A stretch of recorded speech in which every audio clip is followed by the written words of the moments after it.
I've been known to be a bit critical of fellow riders from time to time.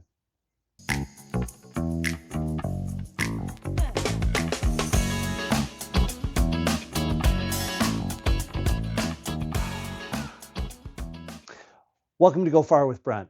I'm Brent. Like I said in the intro, I can be a little bit snarky to fellow riders from time to time. And it typically has to do with people not riding when they, in my opinion, could or should be riding. How many times have I seen a motorcycle on a trailer, gorgeous bike, being towed somewhere? Oh, you don't take your car somewhere so you can drive it. Why would you take your motorcycle somewhere so you could ride it? Anyway, today I am going to make amends for some of those critical statements I make by showing you how to load a motorcycle onto a trailer. In my case, I have a Harbor Freight foldable trailer. I'll put a link in the description. I've had it for years.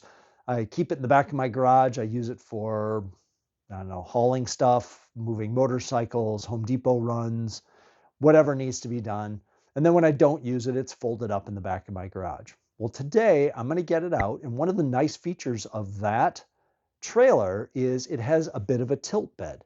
So what I'm going to do is I'm going to show you how I load my 2008 Heritage Softail Classic up onto that trailer. In the description, I will have a link to the WheelDock where I reviewed that, which I use when working in the garage or for hauling in a trailer. I'm going to use the WheelDock today. In my case, I'm just going to put it in place and I'll show you how to load and unload. For me, I have a wide ramp, so that makes it much easier. So I can actually ride the motorcycle up onto the trailer, strap it down, take it where it needs to go, come to where I'm going to drop the bike off, put the ramp back on, remove the tie downs, release the WheelDock, and then back the motorcycle down. Let's go outside and we'll get started.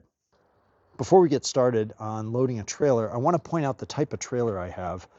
I'll put a link in the description from Harbor Freight, but what this is it's a collapsing trailer.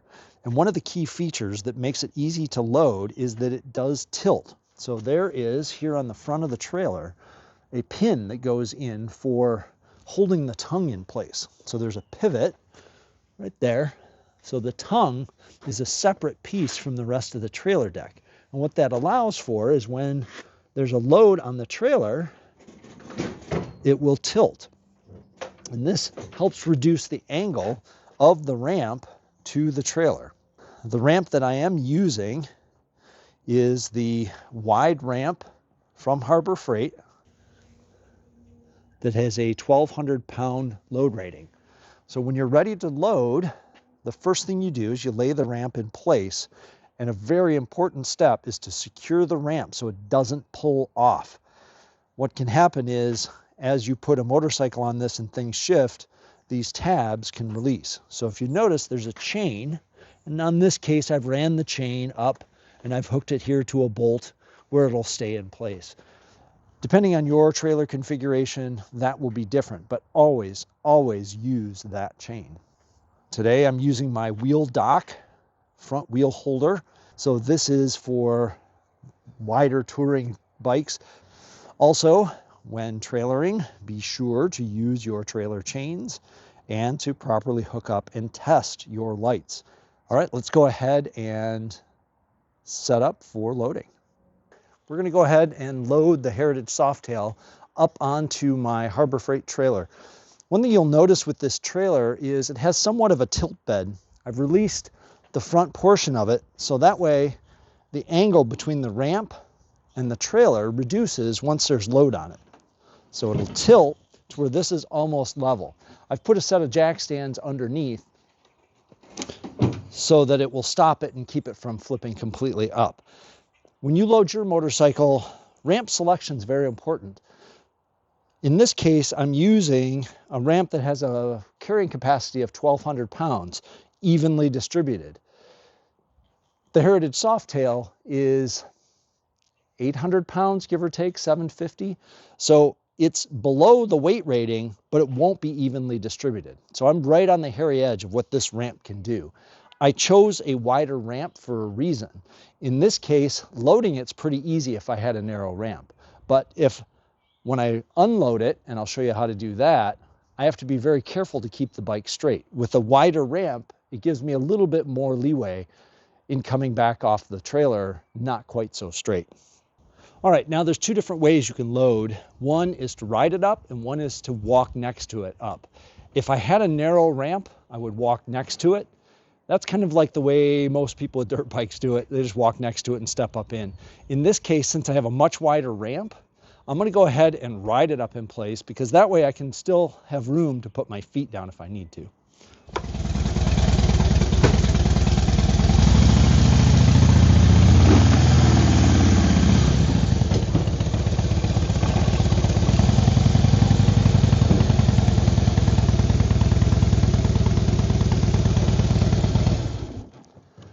All right, as you saw, I used my WheelDock to lock the front tire in place. Now I can get on and off the bike and not have to worry.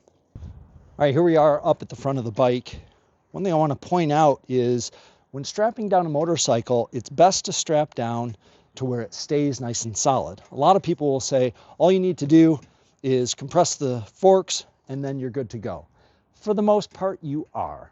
But for me, I also prefer to strap down in the unsprung portion. So what I'm going to do is I'm going to put straps around the lower fork that will stop at the fender mount, and then from there I'll tighten it down even tighter. So I got these set of straps from Harbor Freight. They're pretty simple. There's a flat loop side and a folded loop side. What you do is you take and you put the folded loop side around and you feed the flat loop side through, and that gives you a solid place to strap to. I'll do that on both sides. Next, I'm going to use ratchet straps between these loops and the WheelDock. Now, WheelDock says that you are not supposed to use only the WheelDock to strap down a motorcycle. So in this case, all I'm going to do is use the WheelDock to attach the straps to the WheelDock so I have one solid mounting point. Now, these straps are a little bit overkill, I understand, but I'd rather have straps that are too much than straps that are not enough. One thing to point out on all ratchet straps, they should, unless you tear them off, have markings saying how much they are good for. So in this case, this is 700-pound capacity. This bike weighs 700 pounds, so for one strap on one side, this is certainly more than enough. Now, if you notice, this is pretty tight, and I've only used a little bit of the strap. That's okay. All we're doing is keeping this strap attaching the forks, which don't compress, to the WheelDock, which does not compress. All right, now I'll go over and do the other side.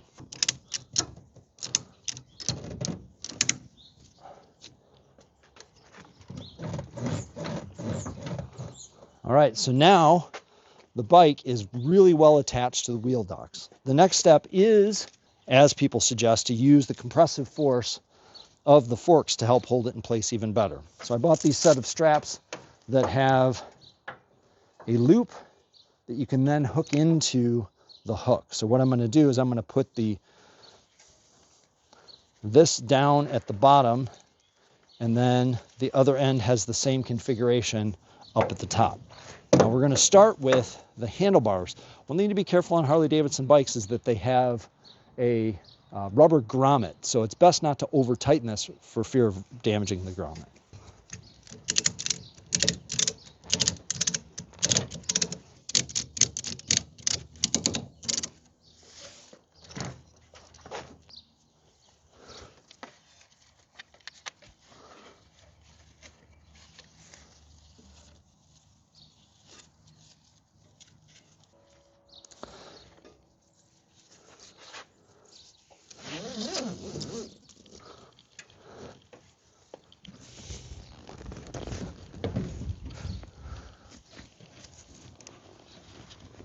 All right, here we are all strapped in place. So there's 3 straps per side. The front, the first one that I showed you, goes from the solid part of the forks down to the WheelDock. This holds the bike in place in the WheelDock. The second goes from the handlebars down to the stake pockets. One thing to be careful of, like I said, is over tightening this can cause damage to the grommets that are in the handlebars. And then the third is on the rear, and in this case I did it on the structure portion of the Softail rear end, and then I brought that back down, and just with a typical motorcycle cinch, what I did is I put weight on the bike to loosen this up and then pulled it tight. Next, we're going to go ahead and unload the trailer, or unload the motorcycle from the trailer. As you saw, I used the wheel dock to hold it in place while I strapped it in. I've now removed all of the straps, and it's time to remove it. I'm going to do this without starting the bike, but I am going to sit on it to give me a little bit better control. So the first step is I have unpinned the tilt bed of my trailer. Now I'm going to go up, get on the bike, and release the wheel dock. When I do that, the bike's going to want to roll rearward. So let's push it down and hold the bike in place. Squeeze the brake and get on. It'll stay side to side, but it does have a tendency to roll rearward. Now, using the brake for control, we slowly work it back. Now remember, I have a tilt bed trailer, so it's going to tilt, and I'm using my jack stands to keep it from tilting too far. So here I am with the weight on the jack stands, and I'm going to roll it backward, and I'm just going to go in a straight line. Now this is where me using a wider ramp is helpful, because my feet can still touch the ramp on both sides, and if I don't go perfectly straight, I'm okay. Again, we go nice and slow and controlled. We are not in a hurry. This can be done nice and slow. And you can adjust your orientation. As you can see, my feet are on the ramp. And we bring it the rest of the way down, and what will happen is as the weight comes off of the ramp, the tilt trailer will return to where it belongs. And there you have it. That is how you load and unload a Harley-Davidson Heritage Softail onto a Harbor Freight tilt trailer. There you have it. It wasn't as difficult as sometimes you may think it might be. One thing of caution, the first time you do it, it will feel really sketchy, especially if you're using a trailer like mine that has a tilt bed. Another alternative is to use an arc ramp. I don't have an arc ramp, I just have the flat straight one that you saw today.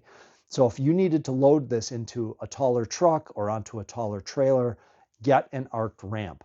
My preference and my suggestion to you, especially if you're new at this, is to get a wide ramp. That way you can ride it up, still have stability for your feet, and it goes a whole lot smoother. An alternative is to walk next to the motorcycle, easing the clutch out and walking it up with a ramp. Loading it that way, not that difficult, as long as you have a step that you can step onto as you get into the trailer or the back of the truck. The difficulty with that method is unloading, because as you saw in the video, or I think you probably saw, I didn't get the bike perfectly straight. So when coming backward, if you have a narrow ramp, it can be a little sketchy. So in my case, I use a wider ramp and use the tilt bed trailer. I hope you liked today's video. One thing I would ask is, please give me some suggestions. If you've got other motorcycle topics, motorcycle ideas, if there's something I've done that gives you an idea of something you'd like to see, let me know in the comments. I'd love to have some suggestions on more videos.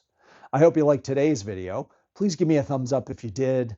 Please subscribe to the channel. I always need more subscribers. Hit the bell. You'll be notified of more content. And as always, thanks for watching. Go far with Brett.